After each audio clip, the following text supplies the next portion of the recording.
আমার ছোট ছোট বন্ধুদের জানাচ্ছি।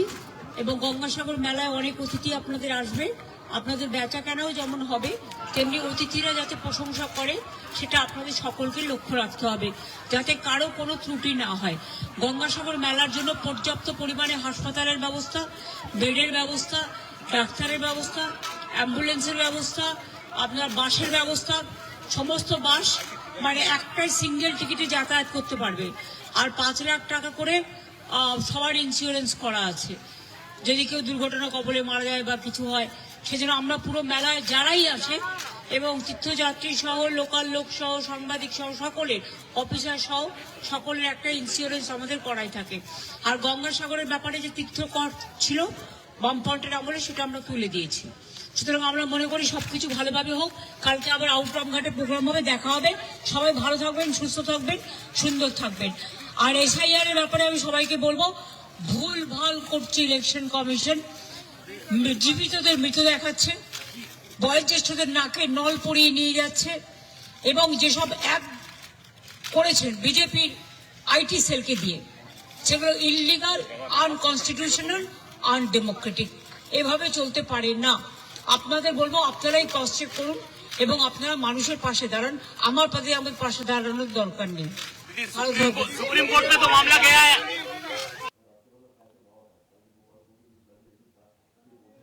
আপনাদের শোনালাম মুখ্যমন্ত্রী মমতা বন্দ্যোপাধ্যায় গঙ্গাসাগর থেকে কলকাতায় ফিরছেন মুখ্যমন্ত্রী, এবং তার আগে তিনি বক্তব্য রাখলেন যেখানে গতকালই মুখ্যমন্ত্রী মমতা বন্দ্যোপাধ্যায় গঙ্গাসাগর থেকে প্রতিশ্রুতি দিয়েছিলেন যে আবারও আদালতের দ্বারস্থ হবে তৃণমূল কংগ্রেস, যেখানে এসআইআর এর নাম করে, শুনানির নাম করে যেভাবে সাধারণ মানুষজনকে ডেকে হয়রানির শিকার হতে হচ্ছে সাধারণ মানুষজনকে, সেই জায়গা থেকে তৃণমূলের তরফে আবেদন জানানো হবে সুপ্রিম কোর্টে।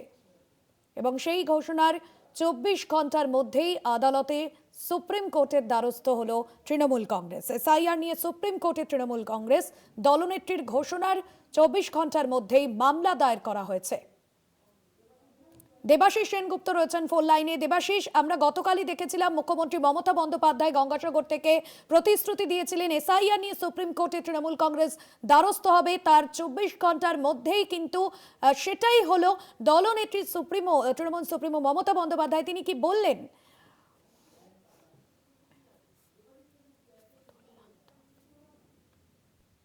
আবারও নির্বাচন কমিশনের বিরুদ্ধে তিনি ক্ষোভ জাগলেন যে নির্বাচন কমিশন ভুলভাল করছে এবং আপনারা সজাগ থাকুন, আপনারাই বলুন, আমি কিছু বলবো না। কিন্তু এমনও দেখা যাচ্ছে যে চোখে নল দিয়ে, মুখে নখে নল দিয়ে তাদেরকেও কিন্তু তারা ডাকছে নির্বাচন কমিশন খুব ভুলভাল কাজ করছে, এমনটাও তিনি সরব হয়েছেন এবং প্রত্যেককে এর বিরুদ্ধে সরব হওয়ার জন্য তিনি বলেছেন এবং সাংবাদিকদের দিকে বলেছেন যে আপনারা নিজেরাও দেখুন খতিয়ে যে কি অবস্থা হচ্ছে, সাধারণ মানুষকে কিভাবে রাস্তা নাবুদ করছে।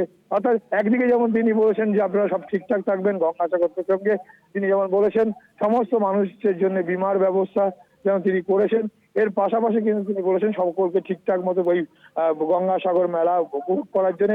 এর পাশাপাশি তিনি নির্বাচন কমিশনের বিরুদ্ধে কিন্তু ক্ষোভ দেখেছেন আবারও।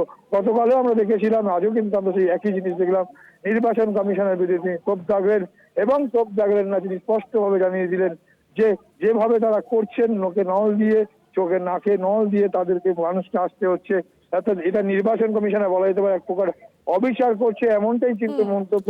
একদমই দেবাশিস, সঙ্গে থাকো। এসআইআর এর বিরোধিতায় ফের সরব মুখ্যমন্ত্রী মমতা বন্দ্যোপাধ্যায়। এসআইআর নিয়ে ফের নির্বাচন কমিশনকে তোপ মমতার। গতকালই গঙ্গাসাগর থেকে মুখ্যমন্ত্রী মমতা বন্দ্যোপাধ্যায় তিনি বলেছিলেন যে আদালতের দ্বারস্থ হবে তৃণমূল কংগ্রেস, সুপ্রিম কোর্টের দ্বারস্থ হবে। দলনেত্রীর ঘোষণার 24 ঘন্টার মধ্যেই সুপ্রিম কোর্টের দ্বারস্থ হলো তৃণমূল কংগ্রেস, যেখানে গতকালই তিনি সরব হয়েছিলেন, যেখানে এসআইআর এর নামে, এসআইআর এর হিয়ারিং এর নামে ডেকে সাধারণ মানুষকে হেনস্থা করা হচ্ছে। গতকালই গঙ্গাসাগর থেকে সরব হয়েছিলেন মুখ্যমন্ত্রী। আজ ফের এসআইআর নিয়ে নির্বাচন কমিশনকে তোপ মমতার। দেবাশিস, তুমি যেমনটা বলছিলে, যেখানে এসআইআর নিয়ে দীর্ঘ একটা অভিযোগ রয়েছে সাধারণ মানুষের, বহু মানুষজনকে, বহু প্রবীণ মানুষজনকে এসআইআর এর হিয়ারিং এ ডেকে তাদেরকে হেনস্থা করা হচ্ছে। দেখো, একদমই দিন অপরিকল্পিতভাবে এসআইআর করা হচ্ছে। এসআইআর নিয়ে রাজ্য সরকারের বা মুখ্যমন্ত্রী মমতা বন্দ্যোপাধ্যায়ের কোনো বাধা নেই, কিন্তু সেটা বৈজ্ঞানিক পদ্ধতিতে হোক, সময় দিয়ে হোক, সময় নিয়ে করা হোক। হঠকারী সিদ্ধান্তে 2 মাসের মধ্যে এসআইআর, এবং যেখানে দেখা যাচ্ছে বহু প্রকৃত ভোটারকে হেনস্থা হতে হচ্ছে, এমনটাই কিন্তু মুখ্যমন্ত্রীর অভিযোগ। এবং তিনি বলেছেন যে মানুষকে যেভাবে হেনস্থা করছে, এবং ইতিমধ্যেই জানো যে এই এসআইআর এর ফলে রাজ্যে বহু মানুষের কিন্তু মৃত্যু ঘটেছে। কারুর বা মৃত্যু ঘটেছে এসআইআর আতঙ্কে, কারুর বা নিজস্ব ডকুমেন্ট থাকলেও ভাই বোনদের ডকুমেন্টস নেই, এমনও ঘটনা ঘটেছে। অনেকে আত্মহত্যা করতে গেছিল, তারা এখন রয়েছে কেন তাদের ডকুমেন্টস নেই, সে হয়তো দিতে পারেনি। এই জায়গায় দাঁড়িয়ে নির্বাচন কমিশন যে হঠকারী সিদ্ধান্ত নিয়েছে এবং তড়িঘড়ি এসআইআর করার বিরুদ্ধে, এবং রীতিমতো কিন্তু দেখা গেছে একটা মানুষ অংশের মধ্যে তীব্র একটা কিন্তু প্রতিক্রিয়া দেখা যাচ্ছে, মানুষের মধ্যে একটা আতঙ্ক সৃষ্টি হচ্ছে, এবং যারা দেশের নাগরিক তাদের আবার করে এসআইআর করতে হবে এমনটা নিয়েই কিন্তু প্রশ্ন, এবং যা সময় নিয়ে হোক কোনো আপত্তি নেই। এবং জানিয়ে গতকালই মুখ্যমন্ত্রী বলেছিলেন যে প্রয়োজনে তারা আদালতে যাবেন, এবং তিনি একজন সাধারণ মানুষ হিসেবে, মুখ্যমন্ত্রী হিসেবে না, সাধারণ মানুষের হিসেবে কোর্টের কাছে তুলে ধরবেন যে কি সমস্যা হচ্ছে এসআইআর নিয়ে। এবং সেই জায়গায় দাঁড়িয়ে যখন মুখ্যমন্ত্রী বলছে, গতকালই আমরা দেখেছি ভারত সেবা সংঘের মহারাজ নিমাই মহারাজ, তিনি দীর্ঘ 32 বছর এখানে আসেন, 62 বছর তার বয়স, এবং তাকে গিয়ে তার এখানে ভোটার লিস্টে নাম আছে, তারপরও তাকে একাধিকবার ডেকে পাঠানো হয়েছে শুনানিতে। এবং তিনি যখন গেছেন সমস্ত কাগজ দেখিয়েছেন, তাকে বলা হচ্ছে তিনি জন্মসূত্রে উড়িষ্যার বাসিন্দা, তাকে বলা হচ্ছে যে আপনি উড়িষ্যা থেকে কাগজ নিয়ে আসুন। এই গঙ্গাসাগর মেলার সময় যখন তারা মানুষের সেবায় ব্রত রয়েছেন, এই ভারত সেবা সংঘের মহারাজ নিমাই মহারাজ, তখন তাদেরকে বলা হচ্ছে আপনি যান উড়িষ্যা থেকে নিয়ে আপনার কাগজ নিয়ে আসুন। যদিও তিনি তার সমস্ত কাগজপত্র দিয়েছে, তারপর তার বাবা মায়ের পরিচয় তাকে দিতে হবে, আনতে হবে, বাবা মায়ের ভোটার লিস্টের নাম আছে কিনা। এবং গতকাল মুখ্যমন্ত্রী দেখেছিলাম এ প্রসঙ্গে তিনি বলেছেন মুখ্যমন্ত্রী যে তিনি তারা জানেন না তার বাবার কত সালে জন্ম হয়েছে, মৃত্যুটা হয়তো বলতে পারেন কিন্তু জন্মটা বলেন, সেটা আবার অনেকেরই হয়। এবং যারাই ভোটার লিস্ট তৈরি করছে বা যারা এসআইআর করছে তারাও কি আদৌ বলতে পারবে কিনা, এ নিয়েও কিন্তু তিনি প্রশ্ন তুলেছেন। এবং সঠিক প্রশ্ন, একদম মানুষের মনের কথা মুখ্যমন্ত্রী বলেছেন, মমতা বন্দ্যোপাধ্যায় বলেছেন, এবং জানিয়ে যে একটা ভয়ের আতঙ্ক সৃষ্টি করছে, আতঙ্কের বাতাবরণ তৈরি করছে কেন্দ্রীয় সরকার এই এসআইআর এর নাম করে, জানিয়ে কিন্তু প্রতিবাদে সরব হয়েছেন মুখ্যমন্ত্রী মমতা বন্দ্যোপাধ্যায়।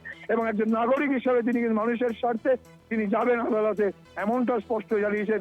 আর যতদূর আমরা জানতে পারছি তৃণমূল কংগ্রেসের পক্ষ থেকে কিন্তু নির্বাচনের কমিশনের এই এসআইআর নিয়ে কিন্তু আদালতের দ্বারস্থ হয়েছে, এবং আগামী দিনে যদি প্রয়োজন হয় মুখ্যমন্ত্রীও কিন্তু শুনানিতে হাজির হবেন।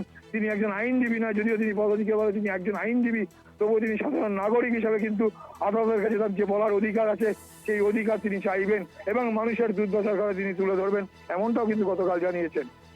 একদমই। এবং সে জায়গা থেকে মুখ্যমন্ত্রী মমতা বন্দ্যোপাধ্যায় তিনি যেমনটা গতকালই বলেছিলেন গঙ্গাসাগর থেকে, যে সাধারণ নাগরিক হিসেবে আমি সুপ্রিম কোর্টে কথা বলবো, এই বিষয়ে আবেদন জানাবো, সাধারণ নাগরিকের কণ্ঠস্বরই তিনি পৌঁছে দেবেন দেশের শীর্ষ আদালতে।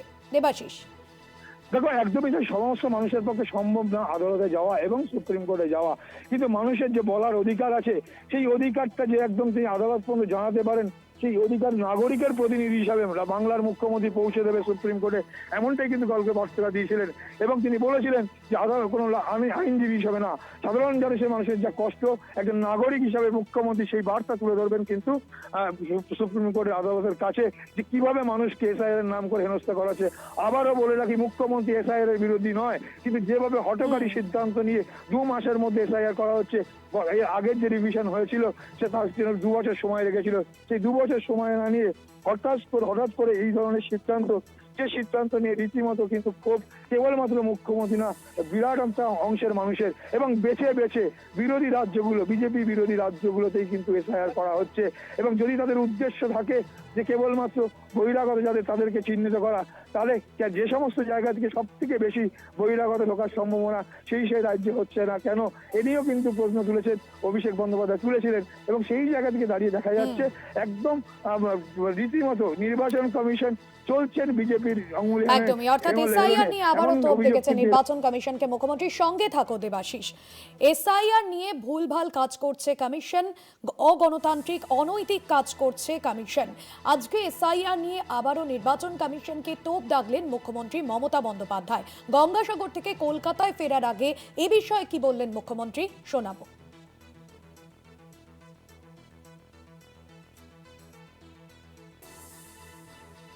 করছে ইলেকশন কমিশন, জীবিতদের মৃত দেখাচ্ছে, বয়োজ্যেষ্ঠদের নাকে নল পরিয়ে নিয়ে যাচ্ছে, এবং যেসব করেছেন বিজেপির আইটি সেলকে দিয়ে, সেগুলো ইললিগাল, আনকনস্টিটিউশনাল, আনডেমোক্রেটিক। এভাবে চলতে পারে না। আপনাদের বলবো, আপনারাই ক্রস চেক করুন এবং আপনারা মানুষের পাশে দাঁড়ান। আমার পাশে দাঁড়ানোর দরকার নেই। ভুল ভাল করছে ইলেকশন কমিশন।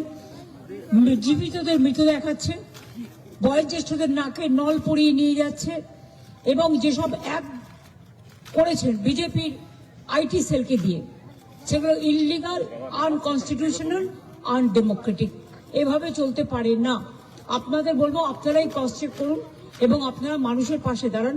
আমার পাশে দাঁড়ানোর দরকার নেই। দেবাশিস সেনগুপ্ত রয়েছেন আমাদের সঙ্গে ফোন লাইনে। দেবাশিস দা, গতকাল আমরা দেখলাম মুখ্যমন্ত্রী যেমনটা বলছিলেন যে বাংলার মানুষের যদি অপমান হয় তার প্রতিবাদ তিনি করে যাবেন শেষ পর্যন্ত। আজকেও এই বিষয়ে কলকাতায় ফেরার আগে নির্বাচন কমিশনকে তোপ দাগেন মুখ্যমন্ত্রী। একদম দেখো, তাই মুখ্যমন্ত্রী স্পষ্ট বললেন যে নির্বাচন কমিশন যা করছে অন্যায় কাজ করছে, এবং নাকের নল দিয়ে মানুষকে আসতে হচ্ছে শুনানিতে, এবং যা নিয়ে কিন্তু ক্ষোভ এর আগেও কিন্তু প্রকাশ করেছেন মুখ্যমন্ত্রী মমতা বন্দ্যোপাধ্যায়, এবং তিনি সেই ক্ষোভ নিয়ে কিন্তু গতকালই বলেছিলেন প্রয়োজনে তিনি নাগরিক হিসাবে কিন্তু আদালতের দ্বারস্থ হবেন।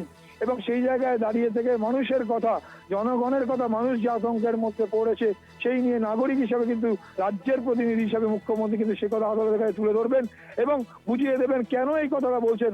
আবারও জানিয়ে রাখি, মুখ্যমন্ত্রী কিন্তু এসআইআর এর বিরোধী নয়, কিন্তু সময় নিয়ে পদ্ধতিগত বৈজ্ঞানিক পদ্ধতিতে হোক এই এসআইআর, এবং সেই জায়গা থেকে কিন্তু প্রশ্ন, এবং দেখা যাচ্ছে যে অনেককে ইচ্ছাকৃতভাবে বা বিভিন্নভাবে হেনস্থা করা হচ্ছে, এবং সেই জায়গায় গতকাল তোর প্রত্যক্ষ প্রমাণ পেয়েছেন মুখ্যমন্ত্রীর সামনে দাঁড়িয়ে।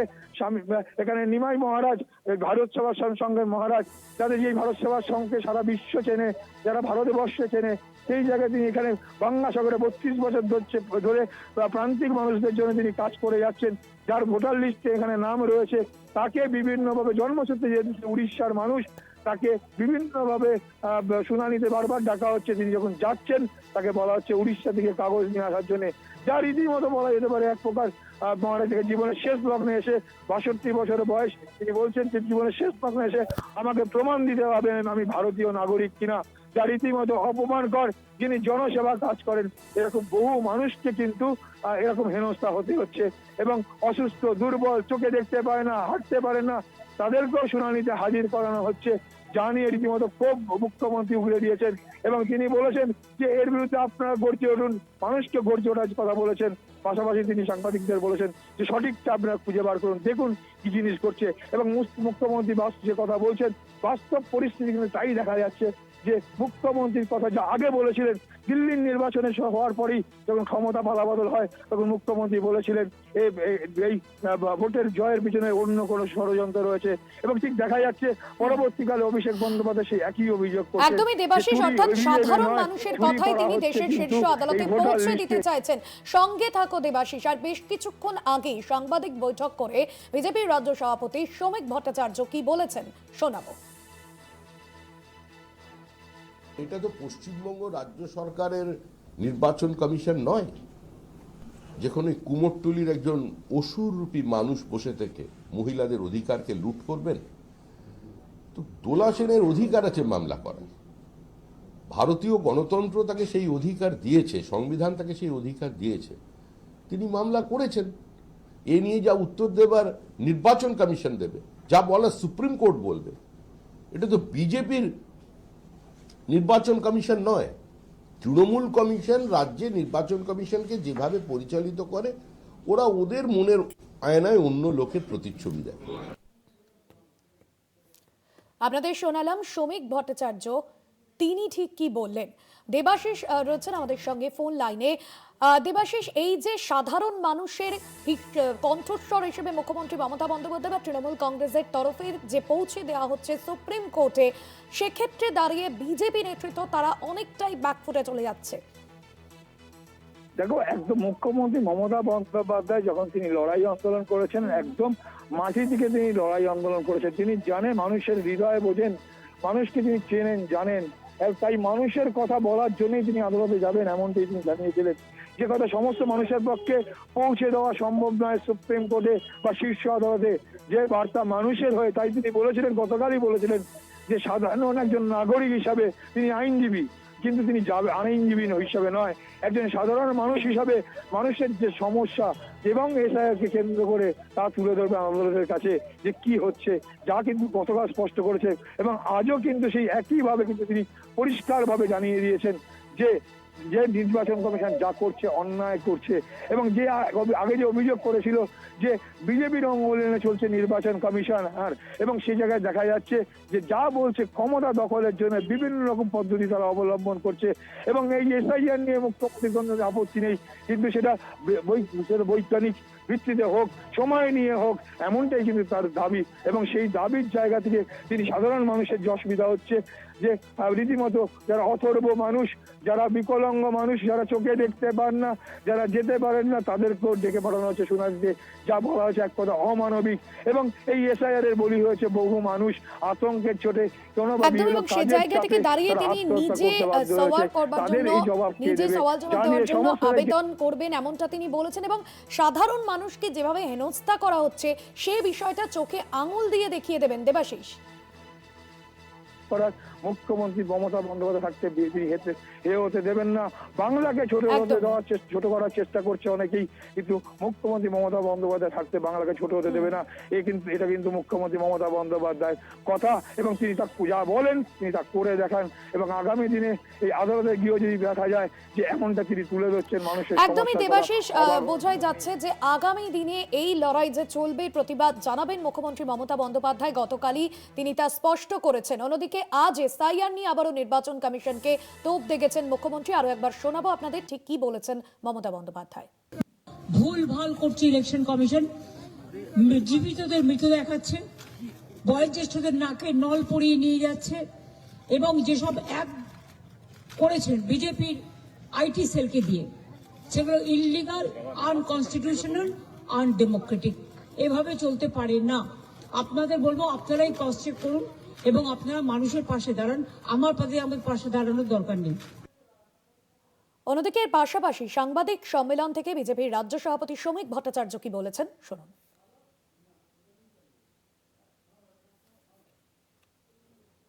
পশ্চিমবঙ্গ রাজ্য সরকারের নির্বাচন কমিশন নয়, যেখানে কুমোরটুলির একজন অসুররূপী মানুষ বসে থেকে মহিলাদের অধিকারকে লুট করবেন। তো দোলা সেনের অধিকার আছে মামলা করার, ভারতীয় গণতন্ত্র তাকে সেই অধিকার দিয়েছে, সংবিধান তাকে সেই অধিকার দিয়েছে, তিনি মামলা করেছেন। এ নিয়ে যা উত্তর দেবার নির্বাচন কমিশন দেবে, যা বলা সুপ্রিম কোর্ট বলবে। এটা তো বিজেপির নির্বাচন কমিশন নয়, তৃণমূল কমিশন রাজ্যে নির্বাচন কমিশনকে যেভাবে পরিচালিত করে, ওরা ওদের মনের আয়নায় অন্য লোকের প্রতিচ্ছবি দেয়।